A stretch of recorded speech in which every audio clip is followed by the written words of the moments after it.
morning, everyone. This is Aparna Rajagopal from Bijom.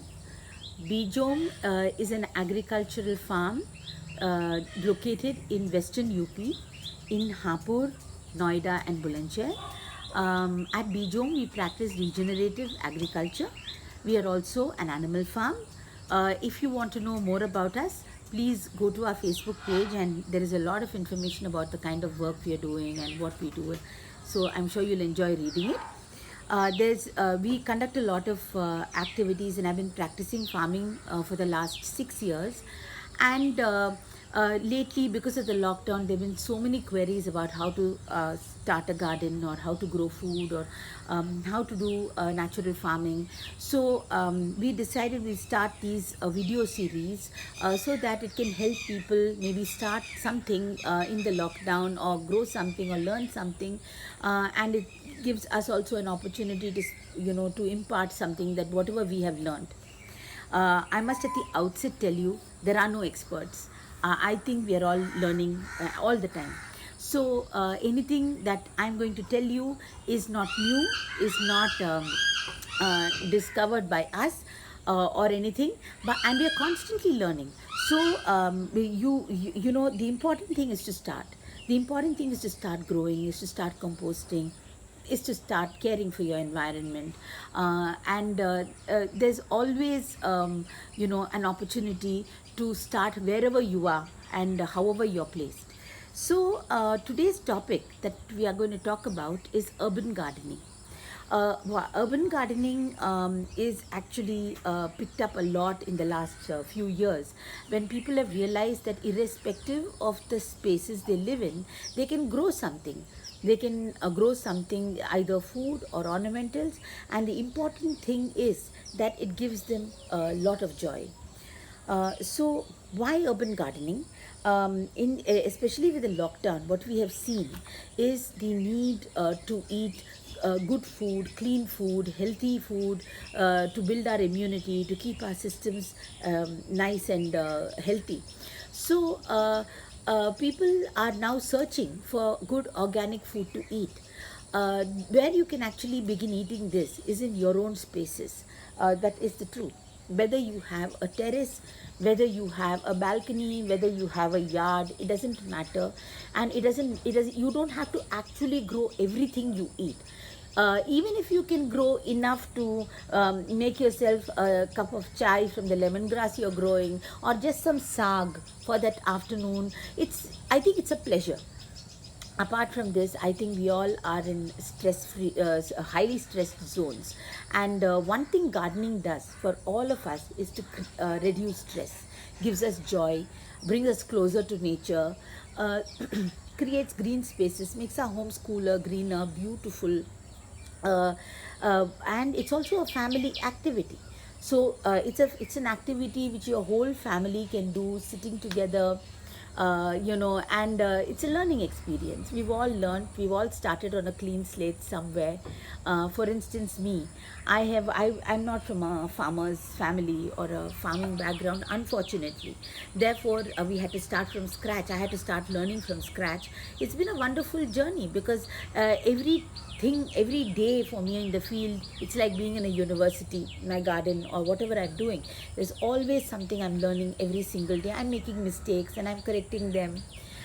So it's this beautiful world can be everyone's joy if they choose to adopt this manner of life, where you grow your own food and you compost and you do something connected with the environment.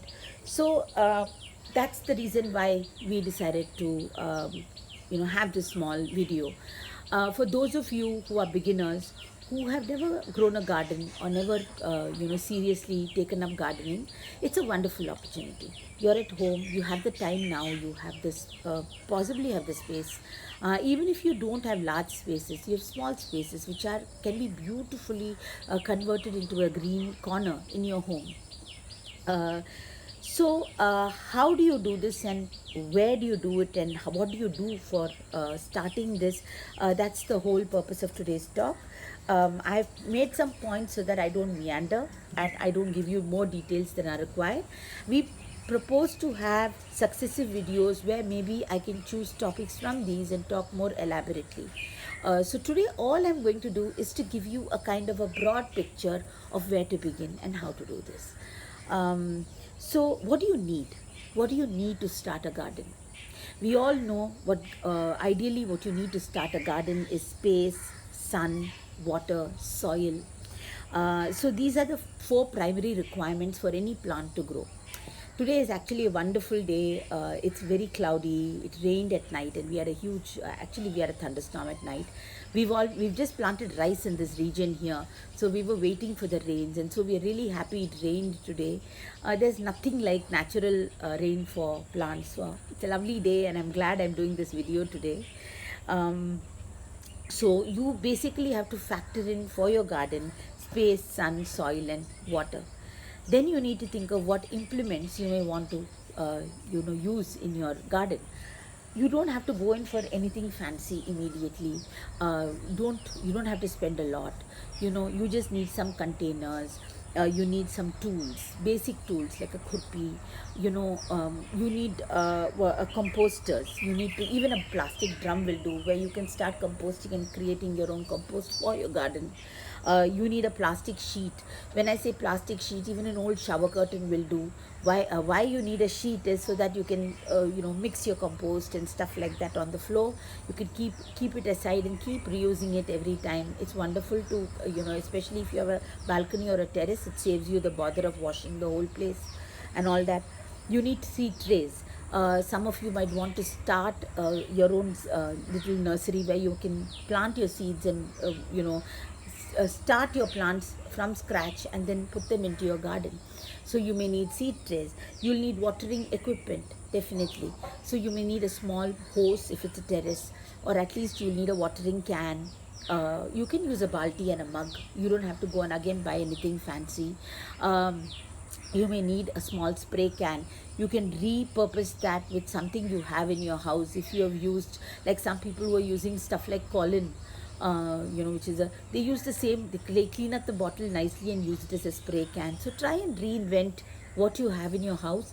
There are many places there is the lockdown. In many places, of course, the COVID is all over the place, and nobody wants to really go out and maybe go and buy something new. Also, you don't want to spend a whole lot of money. So anything I'm saying is just an idea. You can find all these possibly in your own house to start. So you don't have to buy new things ideally. So first we will talk about space. Everyone is worried about space. Everyone thinks sometimes that you need a big space to start a garden. I always tell people that even a windowsill is fine. Even if you have a few pots sitting on your windowsill, it will bring you joy. And that is the primary idea of doing this.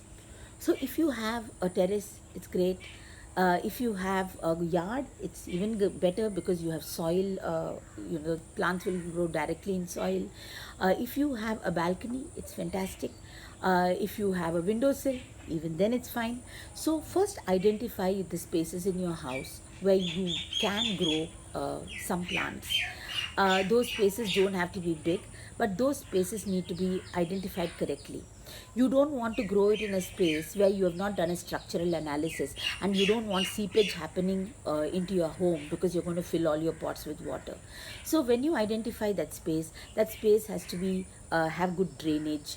It has to have, maybe you'll need to do some kind of waterproofing, of some kind, or at least be aware that that waterproofing is not done, so you have to be more careful.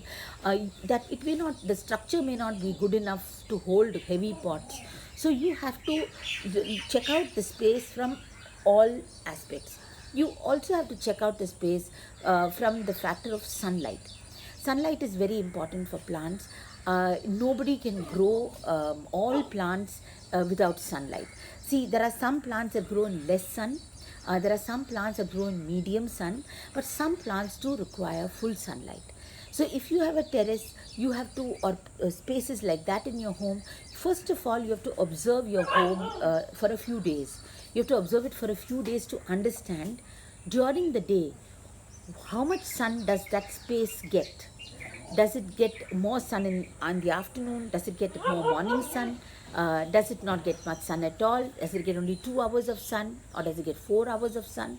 So once you identify the amount of sunlight that that space has, and once you check the structure of the space, half your battle is won.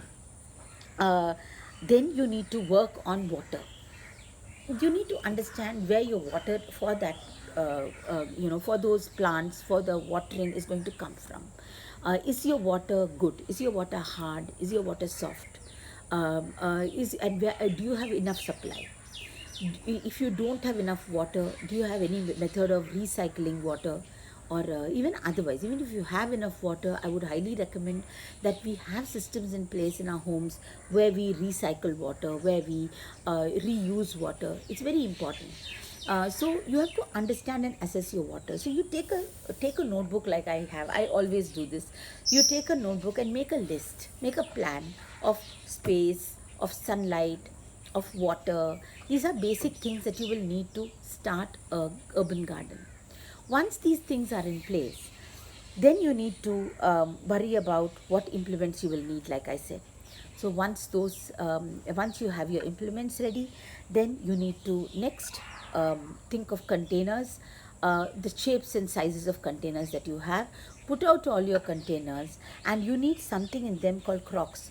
You need purane old gamle pots. You need to maybe break them, or you can even use small stones and layer it as a base for your pot. That ensures very good drainage. The pot needs to have a hole, the container. It cannot not have a hole, so that all excess water that is in the soil gets drained out. Plants don't like wet feet. They hate soggy soil. Plants will not survive. They need the correct moisture in the soil. Therefore, every container has to have a drainage hole. And if once you know that has a drainage hole, then the inside one layer has to be filled with some kind of material like little pebbles or maybe old pieces of pots even, so that the water is able to drain and the soil doesn't clog that hole. So once you have that in place, then you need to understand what is your ideal potting mix. The ideal potting mix for a terrace garden would be equal amounts of soil, compost, and coco peat. What is coco peat? Coco peat, I forgot to actually say that when I was telling you about the list of things you will need. If you can get coco peat from your garden center nearby, it is wonderful. Coco peat is nothing but coir. It's coconut coir. Okay. What does it do? It's a natural material. What it does is it allows the soil to be nice and light and porous, right? If you don't have coco peat, or if you don't have access to coco peat, please do mix in the soil good compost and what do you call that, soil, compost, and even maybe a good lot of dried good leaves, crisp leaves. It's good enough.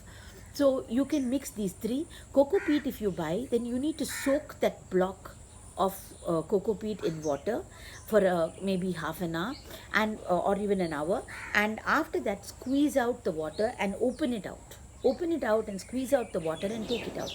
And once that is taken out, you can mix it in equal proportion with soil and compost. If you have vermicompost, it's great. Any other compost, it's fine, but all compost should be old, and it should be nicely it should not be fresh compost. It should be old compost which is nicely being composted. You can get the smell. It will be actually a sweet smelling mixture. And so you mix these three in equal proportions, and your potting mix is ready. This is all you need for any terrace garden, for any container. Coco peat is ideally not used on soil, on the ground. It doesn't make sense. Coco peat is usually only used in containers.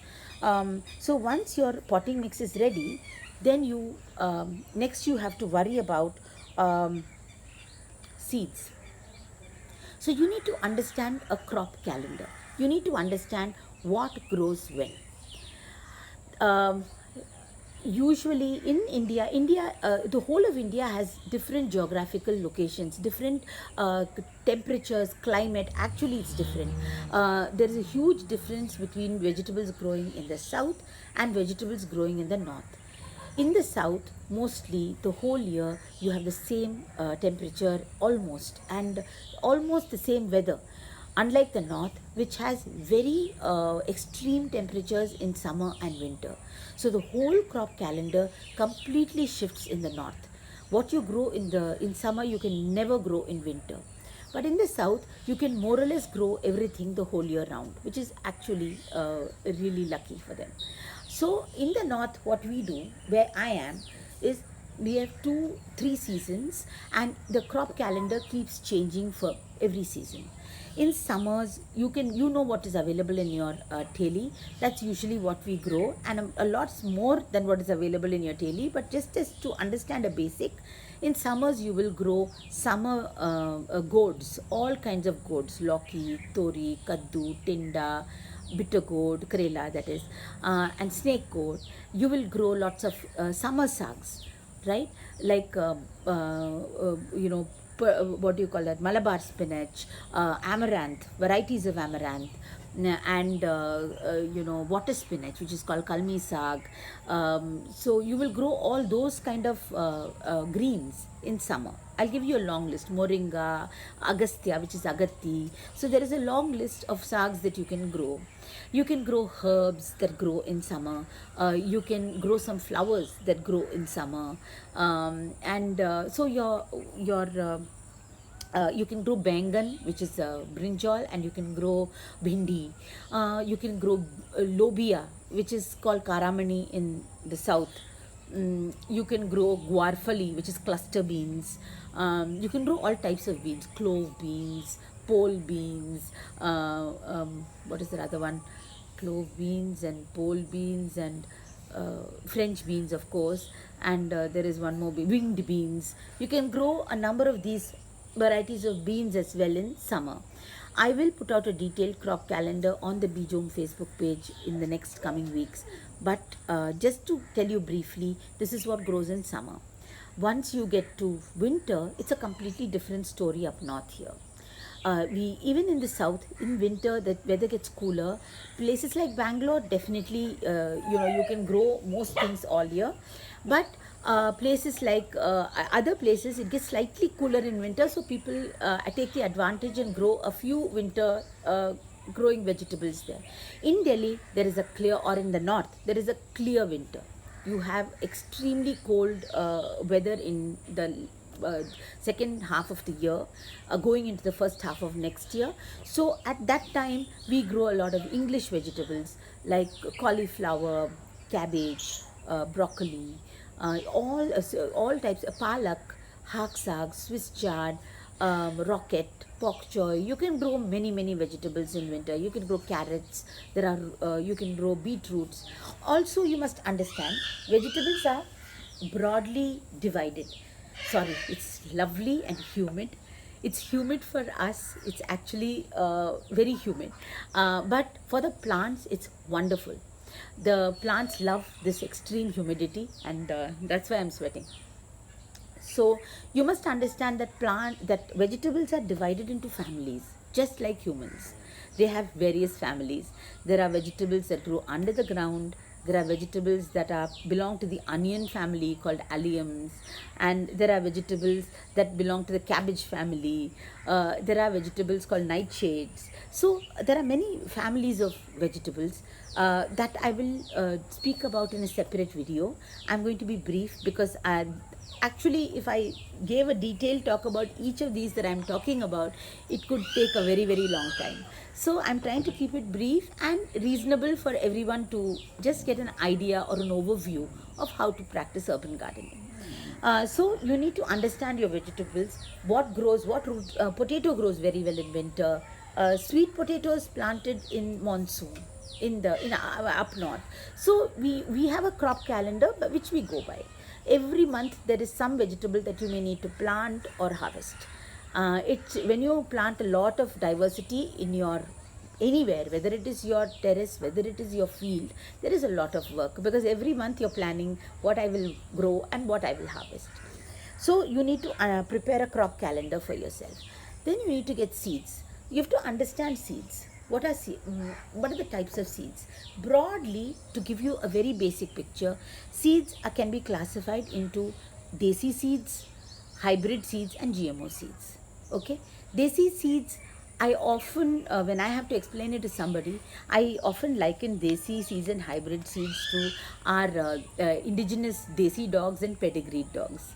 I know it's not the real comparison, but just for that people understand. Desi seeds are indigenous seeds. They are open pollinated. They are very hardy seeds. They can be saved, and every year, every harvest, you can save the seeds from that harvest and regrow the next crop with the same seeds. So that is the advantage of desi seeds. The other, like desi dogs, the other advantage of desi seeds is that they're very hardy.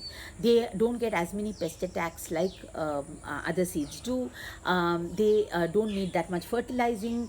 They grow quite well, very easily, because they are adapted to this area and temperature and everything.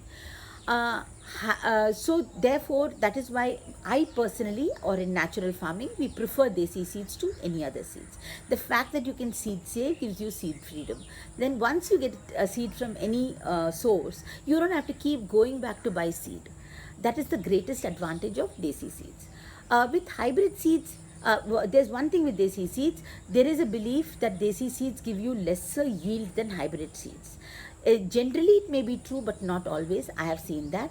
Hybrid seeds are engineered to give you better yield, but unfortunately, they can never be seed saved because the possibility of them giving you a second harvest is iffy. It may give you a harvest or may not, and therefore farmers cannot seed save from hybrid seeds and regrow from the same seed. They have to keep going back to get new seeds. The second thing is, hybrid seeds are not as healthy in constitution as desi seeds, so they need support. You need to give them more fertilizers. You need to give them, maybe they'll have greater pest attacks. Okay, and so you need to work on them a little more. Having said that, the general belief is that hybrid seeds do produce more yield than desi seeds. But all in all, if you see the effort that goes into growing desi and hybrid seeds, I would always choose desi over hybrid, unless I'm not able to get the seed. So it's okay. You can use the hybrid seeds if that's what you're getting around you, and gradually, when you get better and better and more informed, gradually build a small seed bank of your own in your house, where you, through friends, family, or even seed collectors on Facebook groups. There are wonderful people doing all sorts of work. We also save some seeds which we can share. So from such sources, you can get some desi seeds and start creating your little seed bank, so you don't have to then use any other kind of seeds. GMO seeds are those seeds that are created artificially, through by in a lab, and ideally they are not something we should use at all. So, but fortunately, most vegetable seeds in India they're not GMO seeds. You only have to worry about brinjal and a couple of others. So don't worry about GMO at all. You need to only worry about hybrid and desi seed as far as your terrace garden is concerned. So seeds are not the only way you grow. You can grow through cuttings. You can grow by plants itself from the nursery. It depends on how you want to start. You may want to start with a little mix. You may want to start some seeds, some cuttings, and some what you buy from the nursery. Buying from the nursery is an expensive proposition, so you may not. You will have to create a budget for that for your terrace garden. Cuttings are lovely because there are many people around you. You will notice even in the colony you stay in, who have wonderful plants. They may be happy to give you a cutting or two, especially in this weather. Monsoon this is the best time to plant cuttings and create your own your own nursery. So therefore, if you have people around you who have maybe but somebody has a lovely lemon tree, or somebody has a lovely plumeria, or someone has some other a hibiscus, just you take cuttings from them and stick them into a pot which is got a good potting mix. In a few days, you will see that they will start producing leaves, and a plant will grow over this season. So that's one way of growing your own nurse your own garden. So some of them you want to use seeds because obviously you will not. That's the way to grow them, and some you'll have to maybe want to go to the nursery and pick up a few of your favorite plants which are ready and available with them. When you check for plants in the nursery, please check if they are healthy, and if they should have enough branches and they should be healthy and it should look nice. You can identify when a plant is wilted. Please don't buy wilting plants and think you can save them at home. It rarely happens. So this is how you start, with either seeds or cuttings or what do you call that, plants from the nursery. Then what kind of plants would you want to grow? The plants could be, the plants actually in any garden could be perennials, they could be annuals, and they could be herbs and other flowering plants. So there are many categories of plants. So for me, whenever if I have to now build a garden, for me that space, whether it is a terrace, whether it is a yard, it's like a canvas, and I'm the artist. That's what I keep saying. It's actually, gardening is art, because you're the artist. You're going to conceptualize what that space is going to look like for you. It's your dream, it's your paradise. So when you have a space, that whatever space you have, visualize. Sit there and close your eyes and imagine how that space should look. What do you want it to look like? So if you're a person who loves flowers, then please make a list of what flowers might be growing in that area. My sincere advice to everyone is, try and choose as native plants as many native plants as possible. Native plants not only flower and fruit profusely because they are already adapted to that region, also they are easy to grow. They are not exotics. So unless you have the experience and the right or the time, growing exotic plants is not easy. So it's like bringing a husky into hot weather. So you'll be working much harder to keep that dog healthier, while if you took in a streety or a desi dog, he'd be fine. He's already acclimatized to this weather and habituated. Therefore, native plants or trees or shrubs are much easier, and they also are they're much easier to flower and fruit with them. So make a list of some flowering plants that you may want. If you'd like, you may want a pure kitchen garden. Then if you want perennials, what are the perennials you could have? You could have curry leaf, you could have what do you say, if you're brave enough and you have a yard, you could have if you have a yard, you could have a moringa. But if you're brave enough, on your terrace you could have a drum with a moringa in it. So there are a lot of perennial plants or small trees that you could have in your, a lemon for instance, a kamrak, starfruit. These are smaller trees which you might want to experiment with in a few. And then you may want to have a hibiscus, you may want to have a moraya. So go to the garden center and see what are the kind of plants that are available. So the perennials are the ones that are there for in your garden all the time. They may shed leaves in a particular season, but they will come back on their own. Next, you have the annuals. The annuals are what you plant for the season. So I may have zinnia in summer and balsam, and I may have phlox and aster and alyssum in winter. So those are my annuals, whether it's when it's flowers. When it comes to vegetables, also there are perennial vegetables and there are annual vegetables. So every season the vegetables that I have to keep changing, they are annual vegetables. Some are perennials, which will keep fruiting for you, keep flowering for you, come back in season. For instance, if you choose desi varieties of brinjal, of chilies, they are all plants that can go on for 2 years. Brinjal doesn't die immediately. It's not a seasonal thing if it's in a desi plant, desi seed. So I have brinjals that are 2 years old or 3 years old. Successively, they will fruit. There'll be a flush of fruits, and then they'll rest. They'll become dormant. Then they'll again come back. So you'll have to choose the kind of plants you want to grow in your urban garden when it comes to annuals. And then there are herbs. Herbs are lovely. Herbs can be, in fact, they are ideal for a terrace garden or even a balcony or a windowsill, because herbs are easy to grow and they're easy to use. So you can grow mint, that is pudina, you can grow aloe vera, you can grow, what do you call it, karpuravalli, which is also called ajwain. You can grow tulsi, sweet basil, lemongrass. The list is endless. So you can at least grow 8 to 10 beautiful varieties of herbs in your garden. Another quality that herbs have is herbs are natural pest repellents. So if you intersperse them in your patch, in your whatever space you're creating, they act as pest repellents. They act as, some of them even ward away mosquitoes, like lemongrass, citronella. If you plant a few of those, some are great for you to use every day. Aloe vera for gel or a smoothie, peppermint or pudina or lemon balm. It's lovely to just have your own, and if you are growing basil, it can make a lovely pesto it's beautiful. So these are things, herbs are things you can happily grow in your space.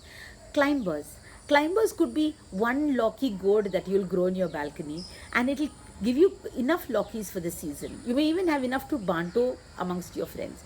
Now, growing gourds actually is, there is a lot of technique to it as well. Simple, but there are techniques. I will speak about them in another video. But you could also grow lovely flowering creepers.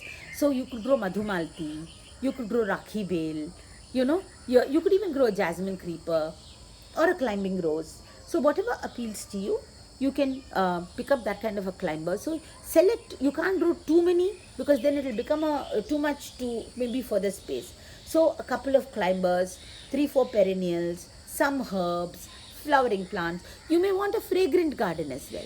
So then choose madhumalti, there is Rangoon jasmine, choose mogra, Rajnigandha, gardenia,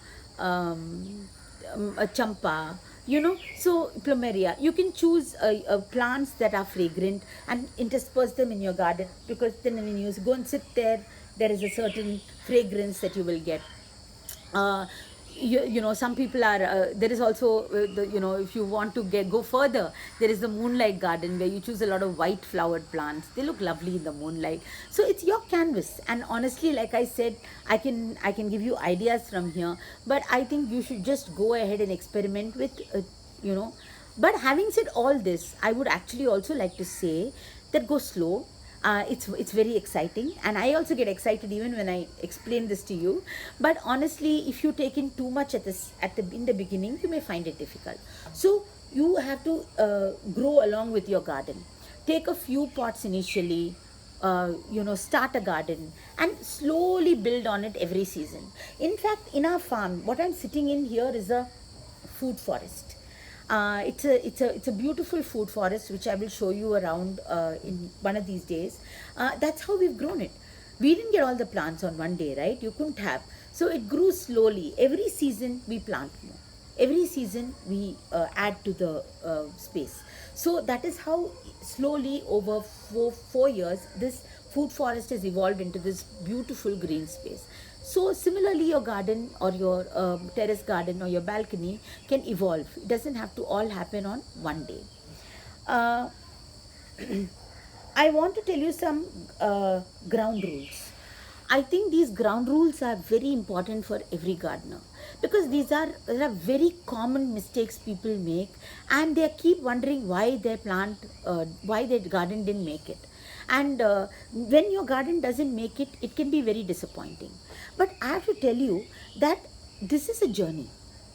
So if your plants ideally should not die, but if they do, please don't lose heart.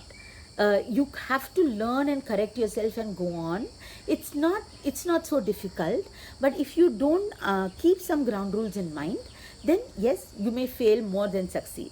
So that's why I thought I'll tell you the ground rules, so that you can maybe keep that in mind when you're building your garden space. Mulch, mulch, mulch. Even if you have the best potting mix, if you leave any soil exposed, whether it is in a pot, whether it is in on the farmland, then that soil tends to dry immediately in the hot sun and crack. And when it cracks and becomes tight and compacted, then air, water, nothing can pass through properly. Roots can't go through well. So naturally, the plant health immediately suffers. On the contrary, whether it is farmland, whether it's your pot, if you keep the pot mulched as in how can you mulch it? You can mulch it using, you know, dried dead leaves from a park. It's the ideal thing to use. Grass clippings. You can use anything that you have which is compostable and degradable. Don't use fresh vegetables which you have which are ready for composting. Don't do that. Use well dried composted stuff to mulch, because ideally that will not spread disease and stuff. It will keep it nice. And what happens with mulch is, if you notice, if you keep your pot mulched, your soil will never dry out. So whenever you move the mulch and you check the soil, you will see that it is nice and moist and loose. That's what you want. You want porous, good soil. 2, that mulch itself will compost and become manure for that pot, right? So it's wonderful. 3, because it is covered and it doesn't dry out, you need to water it lesser. So there are many reasons why mulch is highly recommended. So mulch is a rule for every gardener. I forgot to say this, but one of the other ground rules is composting. So you have waste coming out of your kitchens or your house every day. Okay, where does that waste go? It goes to a landfill. Once it's out of your house, you forget about it. You actually don't know what happens to it. Some of us don't even remember, but we should, because that when that waste is not segregated and it is mixed and it is taken away, then what happens is it lands as one pile in the landfill. If any of you have not gone to a landfill, you must, when the lockdown is over or when all this is kind of settled down. Landfill is the worst place to see. It's like a big mountain. From far, actually, it looks like a pretty mountain, but it's not pretty. It's just a large mountain of trash that is mixed. The waste is toxic. The waste is releasing gases. The waste is sometimes self-combusting because there's so much gas being produced.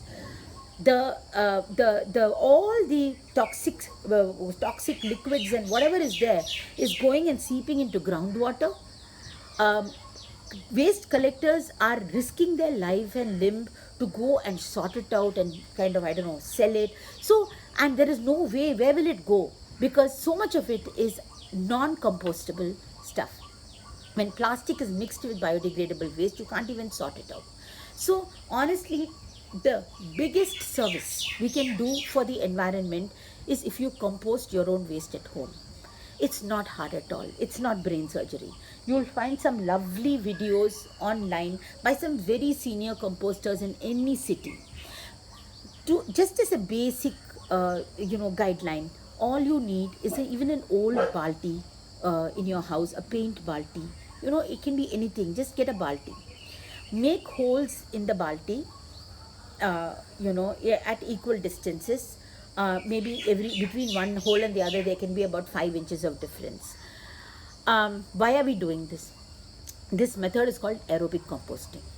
There are 2 ways, anaerobic and aerobic. Aerobic is the easier way to do it. Aerobic is using air to compost. Okay, that's what we are trying to do here. Anaerobic is not using air to compost. So in aerobic composting, all you need to do is keep a balti and keep some dry matter or soil. If you do not have dried leaves or any other matter, please then use soil as a layer. It's fine. So what you need to do is in your basic layer, you put either dried leaves or brown matter or soil. Then every day when you finish cooking, all the chilkas that you have accumulated, just put it as a layer. And once you've put that layer, sprinkle some more soil on it, right? The composting material has to be neither wet nor dry. If it is too soggy, it will start to smell and rot. Rot in a bad way. If it is not, if it is too dry, it won't compost. Simple. It needs the right amount of moisture. Okay, so every few couple of days, depending on the weather, if your weather is very dry, like summer in Delhi gets very, very dry, although the temperature is 45 degrees, which actually accelerate composting. But if there is no moisture, then the composting will not happen as fast. So it gets drier, so you may need to sprinkle more water. Now this is monsoon time. Now the humidity is so much, it doesn't dry out fast. So be judicious and use common sense when you're composting. You spray water depending on how moist or dry your material is. So every 2, 3, 4 days, whatever it is, keep a stick with you and just turn the compost once and shut it. So every day you'll put your waste, put a layer of soil or brown matter. What you put is green matter. Okay, and then you will sprinkle a bit of water maybe every 2 days, 3 days, depending on how moist your compost is. To accelerate composting, you can also use what we call accelerators. Accelerators are buttermilk, basic, homemade stuff. Even little jaggery and water or buttermilk will do. Charge. So just sprinkle, even plain water will do. But these are called accelerators. They accelerate. You're introducing good bacteria into the compost tub. So naturally they compost faster. Once this gets full, on the top put the one brown layer and shut it. Then move to the next balti. By the time you finish your next balti, this balti's compost will be ready. So overturn it, chano it, and your compost is ready for your own garden. To talk more about composting, I will need I need more time. So I've just told you a basic method of composting. You can start. It is not very difficult. There are also lots of composting groups on Facebook. People who are senior composters who are always ready to answer all your queries. Join a group on Facebook. It helps because we all post our queries there and we get our answers. We also just watching others' queries and answers, we learn a lot. So the idea is to get into a community space for this. None of us can do this alone. None of us can learn alone. So join a community space to learn these kind of things. It's wonderful. It's very easy. It makes your life much easier. Gives us many ideas. We can't think of everything. So there are people out there doing amazing stuff. Wonderful stuff. Innovative stuff.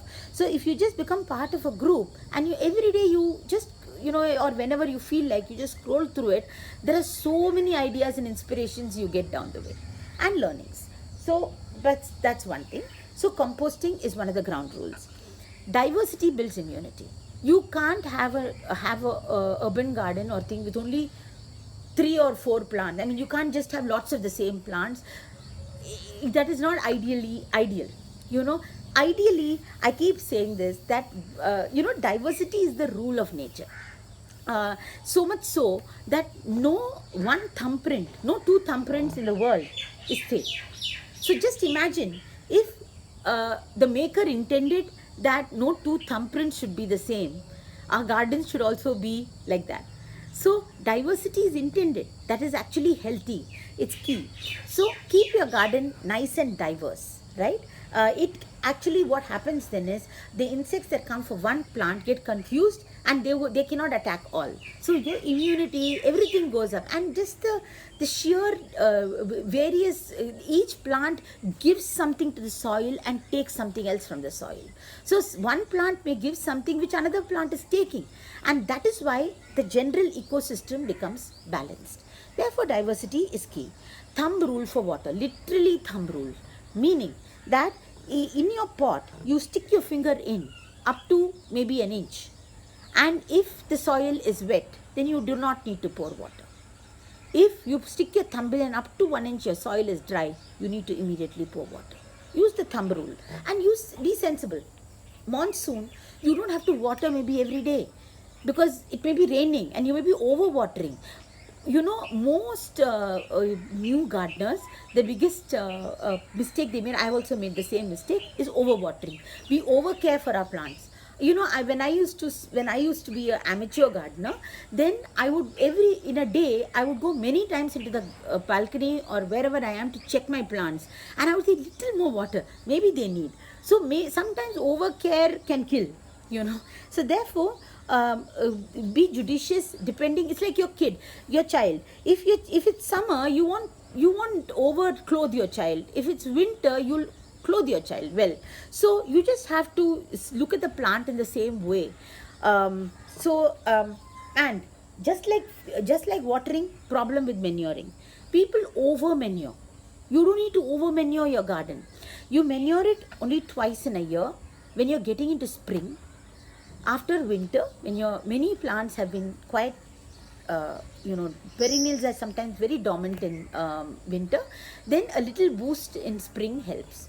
So you just you can manure on top of your pot, just put a handful of manure and lightly. So I must tell you something about the khurpi. Khurpi is the little trowel that you use. People spend hours just digging their pot. You don't need to do that. In fact, if you are mulching your pot, you don't need to use your khurpi very much. Why? Um, Microorganisms, the good micro and bad, whatever, thrive. Fungus, microorganisms which the soil needs, they thrive in dark, moist, damp spaces. Always. So every time you open up that and expose them, they die. So yes, then you need a little khurpi, calm once in a way, but this is not something you need to do all the time. Keep them mulched. If you keep them mulched, the soil underneath will remain nice and soft. The reason you use your khurpi is your soil becomes hard on top, mostly. So your soil will never become hard on top if you mulch it. So manure in spring and then in monsoon. The ideal time to manure more than any other season in the year is before you get into monsoon. The plants love it. They are ready. That is the time because of the constant rain and everything, they really use the manure that you put. It's also cool for them. Manure is very heating. So you don't want to use manure in peak summer. You should not. You don't use it in peak winter because the plant is dormant. It's not in a space to actually absorb that manure. When it is ready and it's in its best health is in monsoon. So that's the season when you use manure. You don't have to repot all the time. You have to repot when your plant has been in a pot for a couple of years and you feel, when you see it, the plant has outgrown the pot. The root ball would have completely occupied the space inside the pot. Yes, then you need to, on a good day, a cloudy day in the evening, carefully, pull out the plant. That's at a later date of your engagement in a garden. But just to tell you that it has to be done carefully. Plants that are newly planted, plants that have just been got from a nursery or moved from one environment to the other, they are in shock. Just like humans. You're in shock when you're in a new environment. It's unfamiliar. Maybe the whole environment is different. Maybe the temperature, the water, everything is new. So you have to give a plant time to acclimatize, to adjust, to rest. So whenever you repot, whenever you move it, whenever you bring a new plant, and whenever you do, give it time, at least a week in semi-shade to rest. Once the plant has again picked up, then you do whatever else. So when you repot, be careful because the plant gets into shock. So do it carefully, do it gently, do it in an evening, do it in shade. Don't hillow the plant too much so that all its root systems are fully shaken. You just have to loosen the side of the root ball and then place it into another pot. Be gentle because most of the times plant dies also due to shock, and the shock can happen with underwatering, with overwatering, with over manuring, with when their pots are shifted or changed. So be very careful. Your plant is a living being, so you have to treat it with that respect. Desi is better than hybrid, like I already said. It's one of the thumb rules. If you can use hybrid, there is no problem at all. You go to the nearest garden center, you will see a lot of hybrid seeds of various varieties. You'll need only, obviously for a terrace garden, you won't need too much. So bring one packet and use it. Please don't use any chemicals. The chemicals is a big no. There is no compromise on that. Because the kind of chemicals that are already introduced in your home without your knowledge, the cleaning agents that you're bringing into your home, the vegetables and fruits that you're bringing into your home, inadvertently, we are actually bringing in chemicals all the time into the home. So why should we grow food in our own homes, our own gardens? Why should they be full of pesticides and artificial fertilizers. It's one of my, I always say this, we constantly blame farmers for using pesticides, but actually in urban gardens, which is actually quite a large proportion, uh, every mali may be bringing in Bavestin, Rogor, DAP, urea, and it's being used liberally in home ornamental gardens. Absolutely not required. So if you make your own compost, you can make your own homemade pest repellents and fertilizers. It's much healthier. Don't bring in more chemicals into your home if you can help it, right? So please, this should be an absolute, what do you call that, a complete big rule for you, that no chemicals will come in. And finally, just like for our own health, prevention is better than cure. So you don't want to spend your time inviting the disease and then trying to fight it. Rather, you do something to prevent it, and your health is much better. So is the case in the plant world. So if you follow a few of these techniques, then your plants will by and large remain healthy, and they will not get any diseases. So, and if they do, they're just like humans. Some plants will get diseases, some plants will die. I think you should see the plant world just like you see the human world. Then you can understand the whole system very easily. What are diseases that plants would get? Um, if you have clean, good soil, if you what do you call keep a diversity in your garden, the diseases will be much lesser. Even so, you could get some diseases. You could get fungus, you could get mealy bugs, mildew on your plants. You could get aphids, you could get cutters, you could get fruit borers. So there are many kinds of insects. But always remember, just like the bacteria in your body, there is good bacteria and bad bacteria. Like that, even in the insect world, there are good insects, and actually there are nothing called bad insects. There is a good diversity of insects. Okay, and nature is so beautifully organized that if there is one insect to maybe destroy a crop, there is always another insect to eat that insect. I mean, there is a natural balance. So when you kill insects, you're not killing them selectively. You're not just killing those insects that are biting your leaf, or you're drilling or boring into your fruit. You're killing the good insects as well. So it never helps to kill all the insects or spray them with chemicals because you're also destroying all the good that you could have in your garden in terms of insects. So what you can do at home is to make some sprays which you can use to prevent very major insect attacks. Allow insects to come. It's not a bad thing. They are actually in balance. They are wonderful to watch. There are a variety of insects in our garden here. We have wasps in plenty. Actually, there are wasp nets all over my head also. But in this season, particularly the breeding season of wasps is over. So actually now they won't bite. A sting, sorry. So that's why I'm so comfortably sitting around many wasps currently. But wasps can be dangerous. So you want bees in your garden. You want wasps in your garden. Because although they are dangerous, wasps are carnivorous and they eat some other insects. So there is a beautiful ecosystem around us, minute ecosystem that we are actually unaware of. So be very careful about disturbing it. In fact, it's because we have disturbed the ecosystem so much, knowingly and unknowingly, that today we are in this situation. So in your own small garden, protect it. Let it come. That one garden lizard, a few bees, a few wasps, even that little aphid. What I mean to say is, if there are some aphids, it's a very popular thing which a lot of seasoned gardeners know. Aphids are eaten by ladybugs. Ladybirds, right? The red and black. So usually one ladybird can eat 5,000 aphids in their life, and there's always somebody for somebody. So if there are some aphids in your garden, the ladybirds will follow. Ideally in a large garden, this is okay. But in a small garden, if you're infested or if you get too many insects, you may worry also.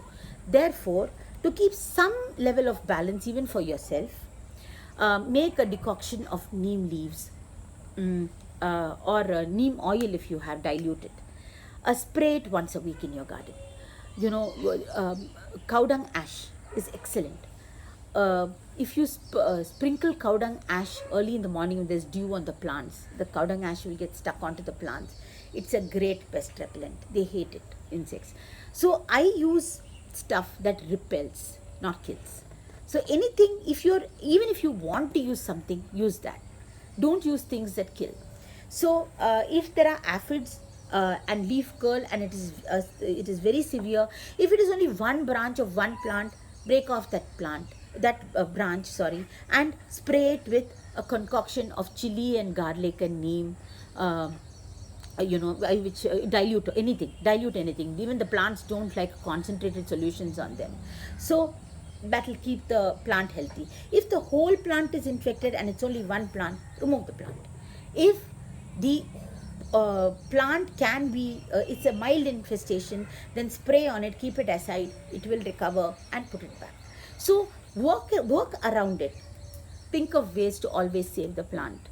Think of ways to always keep for the first line of defense, second line, third line, like that. So you have to and then intercrop it with herbs. Put a lot of herbs in the middle. Even anything smelly. The thumb rule is, plants hate garlic, smell of garlic. Plants hate onion smell. Plants hate marigold. They hate soft and soya's dill, the herb dill. All this smell they hate. So choose plants like lemongrass, citronella. So if you intersperse these plants within your garden, again, that will repel a lot of the insects away, right? To keep infestations away, like fungus away, many people want to do dhulai or wash their whole garden. In humid weather like this, if we keep washing our garden, it doesn't give the opportunity for the leaves to dry out. So because the leaves are constantly wet, and this kind of always when it's wet, then fungus develops. So please don't wash your whole plant unnecessarily. In summer, the plants do need a good wash. They need a good wash because sometimes it's dusty and they would really like but always wash the plants early in the morning or late in the evening, never in the middle of the day. Just like you do a siesta in the afternoon and you don't like unnecessary calls, people bothering you, plants also don't like it. They're busy in their own thing. So this kind of activity for them, also it's too much on them. The sun is so sharp and you go and spray pest repellents and fertilizers and wash them. It's very disturbing. They're busy doing photosynthesis, actually they're working. So the best time for you to spray anything or do any kind of this kind of activity, watering your plants, spraying on them, any kind of, is early morning and later in the evening. Regulate water needs. Please don't allow your plant to dry out for 3 days and it's wilted, and then you pour water and then the plant suddenly. So this kind of irregularity actually causes plant stress. And when it causes plant stress, then many things happen in the plant and nobody knows what's happening. Its immunity comes down, basically. If the plant has to be healthy, it has to be fed like you regularly. You can't afford to miss it. And you can't overeat either. So neither can the plant. So keep this, So what are the pest repellents you can safely make at home? Like I said, sour buttermilk. Excellent. Diluted vinegar. Neem oil. Chili garlic solution. Bioenzyme. Bioenzyme will actually need one special video, but I'm going to tell you something about bioenzyme. Bioenzyme is nothing but, all the chilkas or all the fruit peels that you accumulate in your house every morning, afternoon or evening when you cook. What you can do is, in a proportion that I will explain to you, you can use jaggery and water and these peels and keep it together, and in 3 months, or depending on the weather, if it's very warm, it can even happen earlier. If it's very cold, it will happen a little later. A beautiful solution gets prepared. It is acidic, and bioenzyme can be used. Please Google bioenzyme. It can be used for a variety of things. People use it to wash their clothes. Some people use it to wash their hair, but you know, you have to understand it and then use it. Some people use it for their garden, so it has a multiple variety of uses. So you can learn how to make it at home. There are videos. Please look up the videos on the net and understand how it is to be used and then use them. So bioenzyme is another great thing that you can spray in your garden for healthy plants. So ultimately, the important thing that you need to do in your garden is imagine every garden as a rainforest. Build microclimate. Imagine lushness. Imagine diversity. Imagine a lot of, packed plants of various textures, colors, shapes, sizes. uh, you're an artist and that's your canvas, like I said. So build in aesthetics.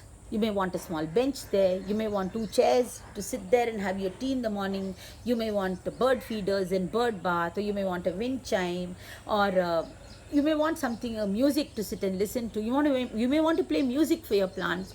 So really it's about creating your little paradise, and therefore enjoy the whole journey, and keep all these things in mind while building it. I'll keep coming back with more detailed videos about each of these things, because each of these things do deserve a longer kind of presentation. So this is the way you start, and if you know this much to start, it's a lot. And if you can keep all these things in mind when you start and join a few FP groups, come back to us maybe with a query, we are happy to answer it. But start a garden. I think it's the nicest thing you can do, especially now. um, in every which way, I think you deserve it and the earth deserves it. Thank you so much.